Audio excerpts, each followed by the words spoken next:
नमस्कार. ब्रेकनंतर पुन्हा एकदा आपलं स्वागत आहे. मनपा हद्दीत असलेल्या शेवाळेवाडी गावाला बंद नळाने पाणी पुरवठा करण्यासंदर्भात तात्काळ कार्यवाही करण्यात यावी असा मनपा आयुक्त राजेंद्र भोसले यांनी पाणी पुरवठा अधिकाऱ्यांना आदेश दिला आहे. भाजपाचे जिल्हा सरचिटणीस राहुलदादा शेवाळे यांनी शेवाळेवाडी गावाला बंद नळाने पाणी पुरवठा होण्यासाठी मुख्यमंत्री देवेंद्रजी फडणवीस यांची हिवाळी अधिवेशनात प्रत्यक्ष भेट घेऊन त्यांना याबाबत निवेदन दिले होते. गावाच्या पाणी समस्येबाबत तातडीने दखल घेऊन मुख्यमंत्री फडणवीस यांनी या संदर्भात पुणे महापालिका आयुक्तांना तात्काळ कार्यवाहीचे आदेश दिले होते. यावर पुढील कार्यवाही होण्यासाठी महानगरपालिकेत मनपा आयुक्त राजेंद्र भोसले, पाणी पुरवठा विभाग आणि शेवाळेवाडी ग्रामस्थ यांची बैठक आयोजित करण्यात आली होती.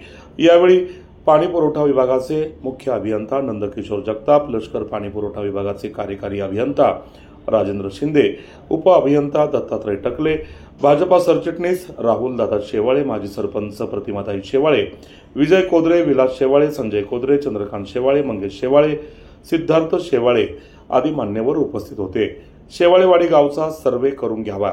गावाला बंद नळाने पाणी पुरवठा करण्यासाठी लागणाऱ्या आवश्यक बाबी तपासणी करून तसे इस्टिमेट तयार करावे अशा सूचनाही आयुक्तांनी पाणी पुरवठा विभागाला यावेळी केल्या. पाणी पुरवठा विभागाचा सर्वे झाल्यानंतर त्याला लागणाऱ्या निधीची तरतूद केली जाईल. पुढील 8 दिवसात प्रस्ताव सादर करावा, जेणेकरून पुढील काही दिवसांतच नागरिकांना बंद नळाने पाणी पुरवठा सुरू केला जाईल असे आश्वासन यावेळी आयुक्तांनी उपस्थित ग्रामस्थांना दिले. लवकरच गावाला बंद नळाने पाणी पुरवठा होईल असा विश्वास ग्रामस्थांनी यावेळी व्यक्त केला. शेवाळेवाडी गावचा महापालिकेमध्ये समावेश होऊन 4 वर्ष झाली आहेत. गावातील नागरिकांना पिण्याचे शुद्ध पाणी मिळत नसल्याने नागरिकांचे, महिलांचे प्रचंड हाल होत आहेत. गावाची लोकसंख्या 25,000 असून दिवसेंदिवस ती वाढतच आहे. नागरिकांना सध्या टँकरद्वारे पिण्याच्या पाण्याचा पाणी पुरवठा होत आहे. गावातील गल्लीबोळ अरुंद असल्यामुळे टँकरमधून होणारा पाणी पुरवठा धोकादायक ठरत आहे.